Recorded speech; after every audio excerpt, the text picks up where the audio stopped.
साथियों नमस्कार। गिरीश चंद पांडे। नववर्ष 2025 की शुभ बेला में आपका हार्दिक स्वागत और शुभकामनाएं। आपके जीवन की रफ्तार रुके नहीं, थमे नहीं और बराबर चुनौतियों के बीच भी आप यथाशक्ति आगे बढ़ते रहें, यही मेरी कामना। आप मेरे वीडियो बराबर देख रहे हैं और व्यक्तिगत तौर पर भी मेरा उत्साहवर्धन करते रहे हैं, इसके लिए भी मैं आपका आभारी हूँ। और आपका यह सहयोग भविष्य में भी बराबर बना रहेगा, ऐसी मुझे आशा है। हाँ तो साथियों, नववर्ष जहाँ व्यक्ति के जीवन में एक प्रकार से वर्ष भर का लेखा जोखा करने का मौका होता है, वहीं एक जिम्मेदार नागरिक के बतौर बीते वर्ष सरकार के स्तर पर 2024 की महत्वपूर्ण उपलब्धियां क्या रही, आगे 2025 में और क्या किया जाना है, वे कौन सी कमियां रह गई, उनके समाधान पर भी विचार करने का मौका होता है यह नववर्ष। आज यही वीडियो मैं आपके लिए लाया हूं। साथियों, वैसे 2024 में घटित महत्वपूर्ण घटनाओं के बारे में आपने मेरे वीडियो देखे ही हैं, फिर भी एक सरसरी निगाह मैं आज फिर उन पर रख रहा हूं और उनका उल्लेख कर रहा हूं। विस्तार में जाने से वीडियो लंबा हो जाएगा, इसलिए संक्षिप्त तौर पर मैं आपके समक्ष ये वीडियो लाया हूं। साथियों, इसमें कोई संदेह नहीं कि आत्मनिर्भर भारत के तहत भारत नित विकास की नई बुलंदियों को छू रहा है।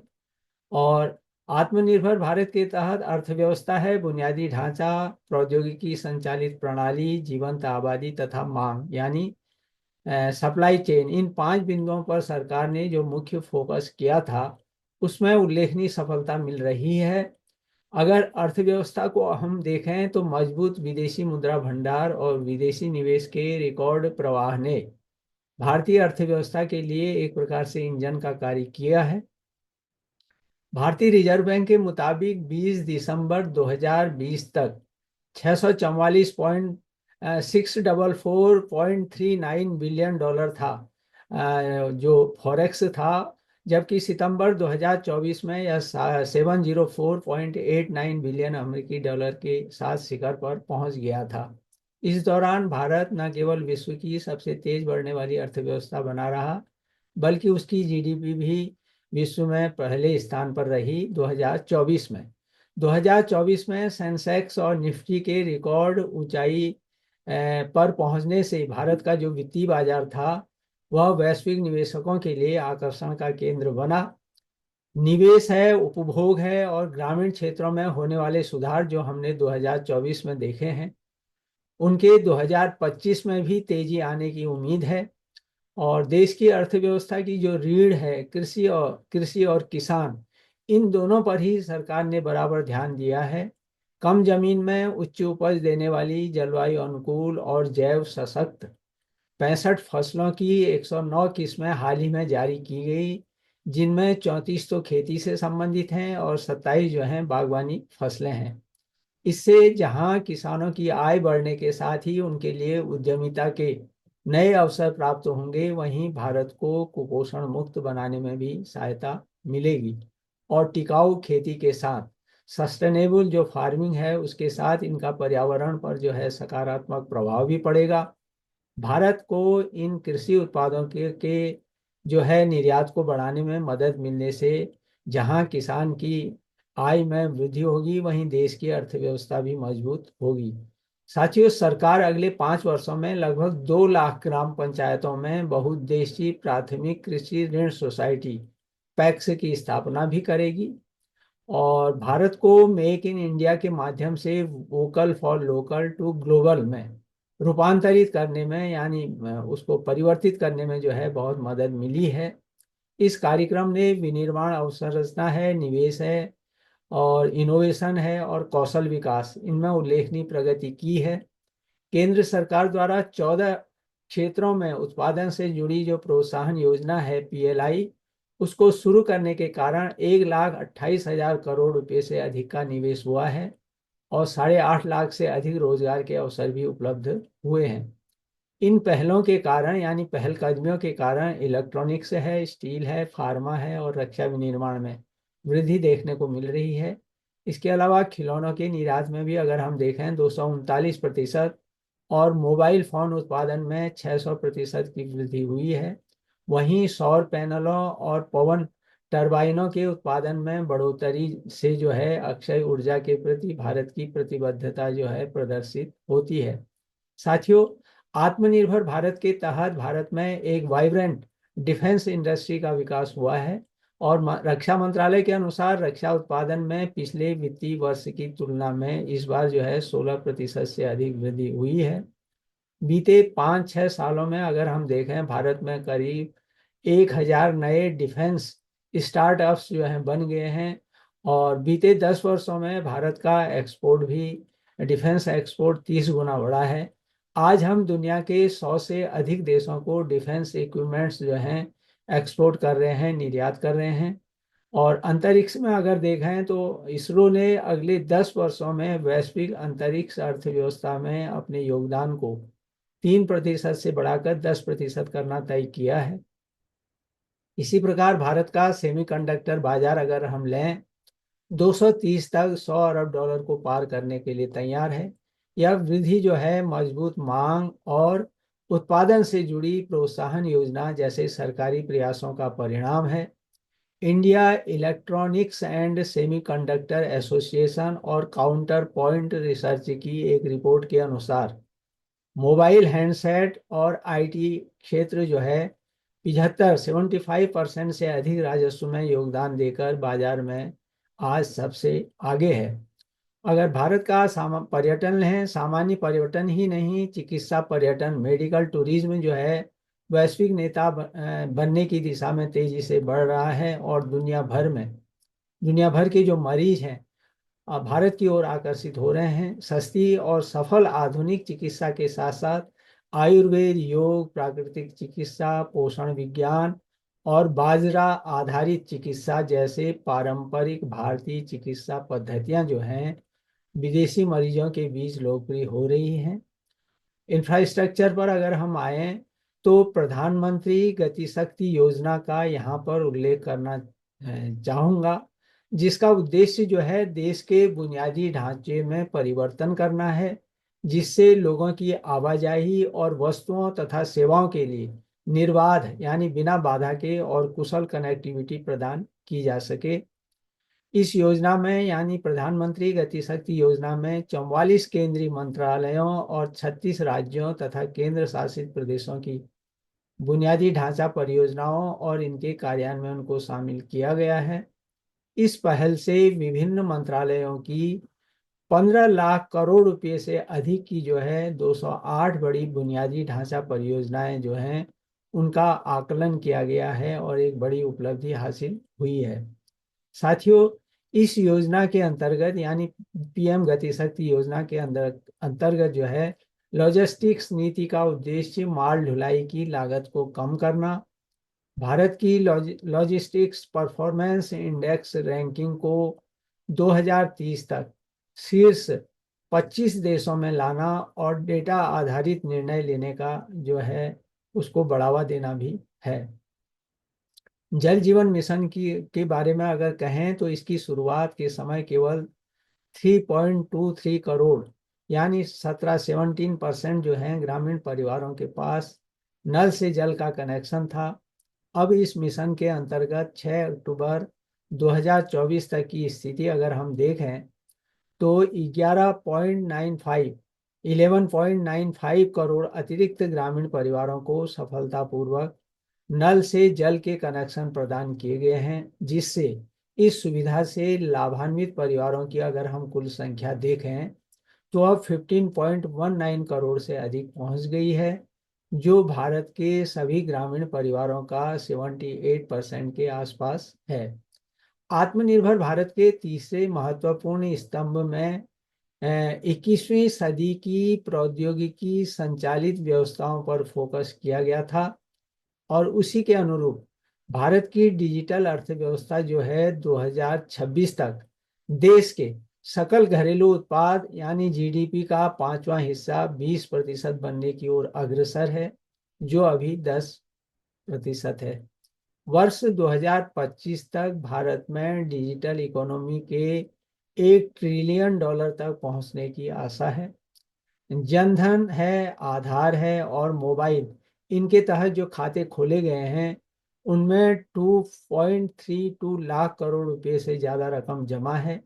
वर्तमान में ई लेन देन बढ़कर जो है 134 अरब रुपये हो गया है, जो सभी वैश्विक डिजिटल भुगतानों के 46% के 46% के बराबर है। साथियों, सरकार कृषि क्षेत्र को भी डिजिटल बनाने की कवायद में जुटी है। इसके लिए अक्टूबर के पहले सप्ताह में देश भर में किसानों का पंजीकरण शुरू होगा। किसानों को आधार कार्ड की भांति एक विशेष पहचान पत्र दिया जाएगा, जिसकी सहायता से न्यूनतम समर्थन मूल्य से लेकर किसान क्रेडिट कार्ड जैसे कार्यक्रमों और योजनाओं तक उनकी पहुंच बनेगी।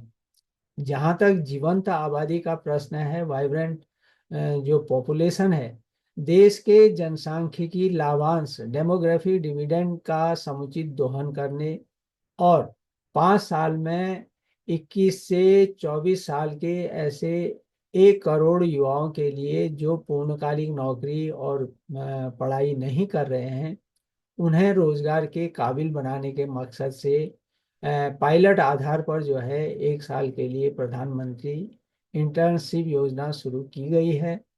और सरकार ने कहा है कि प्रधानमंत्री कौशल विकास योजना के अंतर्गत अब तक 1 करोड़ 48 लाख जो उम्मीदवारों को प्रशिक्षित किया जा चुका है। यह योजना देश भर में युवाओं को कौशल विकास प्रशिक्षण देने के लिए वर्ष 2015 में शुरू की गई थी। प्रधानमंत्री कौशल विकास योजना के चौथे चरण के अंतर्गत इलेक्ट्रॉनिक्स और हार्डवेयर, परिधान यानी कपड़ा, टेक्सटाइल, कृषि और लॉजिस्टिक्स युवाओं के सबसे पसंदीदा क्षेत्र जो हैं, ये क्षेत्र जो हैं उभर कर सामने आए हैं। और खुशी की बात है कि आज महिला स्वयं न केवल अपने जीवन की स्क्रिप्ट लिख रही है, बल्कि समाज के समक्ष भी एक आदर्श उदाहरण प्रस्तुत कर रही है। फिर वह चाहे क्षेत्र जो है शिक्षा से संबंधित हो या स्वास्थ्य हो, रक्षा हो, समाज सेवा हो, राजनीति, खेलकूद, अंतरिक्ष, सभी में जो है महिला आज अपना परचम लहरा रही है। देश में इस समय अगर हम देखें 1,25,000 के आसपास स्टार्टअप हैं और 110 से अधिक यूनिकॉर्न हैं और 12 लाख युवा जो हैं इनसे जुड़े हुए हैं, यानी उनको रोजगार मिला है। साथियों, कृषि क्षेत्र में उद्यमशीलता को भी सरकार बढ़ावा दे रही है ताकि ग्रामीण क्षेत्रों में कृषि आधारित उद्योग धंधों का विकास हो। और इसी को देखते हुए कृषि आधारभूत ढांचा फंड का विस्तार किया गया है और प्रधानमंत्री मुद्रा ऋण योजना के अंतर्गत ऋण सीमा को 10 लाख रुपए से बढ़ाकर 20 लाख रुपए कर दिया गया है। और यह योजना जो है, इससे भी देश में रोजगार को बढ़ावा मिलेगा। यह पहल जो है एक मजबूत उद्यमी इकोसिस्टम, इसको बढ़ाने के लिए सरकार की प्रतिबद्धता जो है यह दर्शाती है। यह योजना केंद्र सरकार ने स्वास्थ्य नीति के जो हैं 5 स्तंभ तय किए हैं, क्योंकि स्वास्थ्य जो है व्यक्ति की प्राथमिक या कहें मौलिक आवश्यकता है। तो इसमें पहला तो प्रिवेंटिव हेल्थ केयर है, और दूसरा जो है समय पर बीमारी की जांच है, और तीसरा मुफ्त और सस्ता इलाज, सस्ती दवाएं, और चौथा छोटे शहरों में अच्छा इलाज और डॉक्टरों की कमी दूर करना, और पांचवें पर जो है स्वास्थ्य सेवा में टेक्नोलॉजी का विस्तार। तो ये 5 स्तंभ जो हैं ये निर्धारित किए हैं। और आत्मनिर्भर भारत के तहत जो 5वां स्तंभ है मांग के तहत सप्लाई चेन का, उसके बारे में यह उल्लेख करना यहाँ पर आवश्यक है कि भू राजनीतिक चुनौतियों की वजह से सप्लाई चेन और कच्चे तेल के दामों में आई तेजी का प्रभाव जो है भारत पर पड़ना स्वाभाविक है। लेकिन इसके बावजूद भारत 2024 में वैश्विक आर्थिक क्षेत्र में एक प्रमुख खिलाड़ी के रूप में अपनी स्थिति को मजबूत रखने में सफल रहा। और साथियों, यहाँ पर इसी क्रम में अगर हम कहें भारत की विदेश नीति पर अगर हम नज़र डालें, तो विश्व में जो मौजूदा उथल पुथल चल रही है उसके दौर में भारत जो है सभी देशों के साथ संबंधों में उसने सुधार किया है। और पड़ोसी देशों में अगर हम देखें तो केवल एक पाकिस्तान के साथ ही ऐसा नहीं हुआ, क्योंकि उसकी नापाक हरकतें ही इसके लिए जिम्मेदार थीं। वर्ष 2024 में जहां राष्ट्रपति, प्रधानमंत्री तथा विदेश मंत्री के अलावा अन्य मंत्रालयों के मंत्रियों ने भी विदेश यात्रा के दौरान आपसी द्विपक्षीय सहयोग को बढ़ावा दिया, वहीं भारत ने दिग्गज अंतर्राष्ट्रीय राजनेताओं की मेजबानी से लेकर वैश्विक शांति प्रयासों और आपदाओं में भी अपनी महत्वपूर्ण भूमिका निभाई। इसलिए कूटनीतिक लिहाज से 2024 में भारत की स्थिति जो है मजबूत हुई है। और 2024 में एक महत्वपूर्ण घटनाक्रम में भारत और चीन के बीच वास्तविक नियंत्रण रेखा पर जो 4 साल से चल रहा था सैनिक गतिरोध, उसको भी कूटनीतिक और सैन्य स्तर की वार्ता के कारण जो है सुलझा लिया गया है। साथियों, मौजूदा रूस यूक्रेन युद्ध हो या इजराइल हमास संघर्ष, भारत ने संघर्ष से दूर रहने और आपसी वार्तालाप से अपने मतभेदों को दूर करने का हमेशा आह्वान किया है और यही भारत की विदेश नीति है। उल्लेखनीय है कि वसुधैव कुटुंबकम की उदात्त भावना के तहत भारत भू राजनीतिक मसलों पर सिर्फ अपना हित नहीं देखता, बल्कि विकासशील व गरीब देशों का रुख भी जो है सामने रखता है। और यही कारण है कि भारत जो है ग्लोबल साउथ की मजबूत आवाज आज बन रहा है। प्रधानमंत्री नरेंद्र मोदी को अब तक मिले 20 अंतर्राष्ट्रीय पुरस्कार इसका प्रत्यक्ष उदाहरण तो है ही, साथ ही उनके शानदार नेतृत्व की कहानी भी कहते हैं। वैश्विक मंच, चाहे संयुक्त राष्ट्र हो, G20 हो, G7 हो, कॉप शिखर सम्मेलन हो, ब्रिक्स हो, आसियान हो, या एससीओ हो, बिम्स्टेक, क्वाड जैसे और भी कई महत्वपूर्ण वैश्विक मंच पर भारत ने अपना एक प्रकार से हम कहें लोहा मनवाया है। लेकिन इन सब के बावजूद जो है जीएसटी और आयकर में सरलता, निवेश के लिए अधिक अनुकूल माहौल और ग्रामीण तथा कृषि अर्थव्यवस्था में सुधार, लोकल फॉर वोकल को और गति देना, माल और लॉजिस्टिक्स प्रबंधन को सुसंगत बनाना, ये सारे अभी विषय हैं जिनमें बहुत कुछ किया जाना बाकी है सरकार की ओर से। साथियों, देश के सकल घरेलू उत्पाद में 17% के आसपास योगदान देने वाला जो विनिर्माण क्षेत्र है, मैन्युफैक्चरिंग सेक्टर है, उसका प्रदर्शन भी अगर हम कहें आशानुरूप नहीं दिखाई दिया और इसका अपेक्षाकृत कम आकार और केंद्रीकरण जो है चिंता का विषय है, जिस पर भी ध्यान देने की जरूरत है। तो साथियों, हम तो यही उम्मीद करेंगे कि नए अवसरों के द्वार खोलने वाला हो यह वर्ष 2025, और जिसमें भारतीय अर्थव्यवस्था को न केवल मजबूती मिले बल्कि वह शीघ्र ही विश्व की जो अभी 5वीं अर्थव्यवस्था है उससे छलांग लगाकर तीसरे पायदान पर पहुंच जाए। एक दशक पहले भारतीय अर्थव्यवस्था दुनिया की 11वीं सबसे बड़ी अर्थव्यवस्था थी और जो अभी 5वीं अर्थव्यवस्था है। साथियों, हम यह भी चाहेंगे कि संयुक्त राष्ट्र सुरक्षा परिषद में भारत को स्थायी सदस्यता मिले और जिसके लिए भारत बराबर प्रयासरत है। लेकिन ध्यान रहे, इसमें हम सबकी भागीदारी की भी दरकार रहेगी। देश के विकास में जो जहाँ भी है, जिस हैसियत में है, वह अपना व्यस्त जो है देश के कल्याण में अर्पित करे। तभी हर भारतीय के परिश्रम से हम भारत को विश्व में सिरमौर बना सकते हैं। तो साथियों, यही मेरा विचार था ये नव वर्ष के आगमन पर, जो मैंने आपके साथ बांटा, शेयर किया। आप अपनी टिप्पणी दें, पसंद नापसंद, हमेशा मैं स्वागत करता हूँ। हाँ, यदि आपने मेरे इस चैनल को सब्सक्राइब नहीं किया है तो कृपया कीजिएगा। और पुनः उल्लेख करना चाहूँगा कि बाजार में मेरी कुछ पुस्तकें उपलब्ध हैं जिनका लिंक मैं दे रहा हूँ डिस्क्रिप्शन के साथ। और यदि आपको समय मिले, अध्ययन करना चाहें तो अवश्य कीजिएगा, लाभान्वित होंगे ऐसी मुझे आशा है। तो फिर मिलता हूँ किसी नए ज्वलंत मुद्दे पर। तब तक आप सुखी रहिए, स्वस्थ रहिए, प्रसन्नचित्त रहिए, लेकिन मेरे आने वाले ज्वलंत मुद्दे का बराबर इंतजार बेसब्री से करते रहिए। तो पुनः एक बार नमस्कार।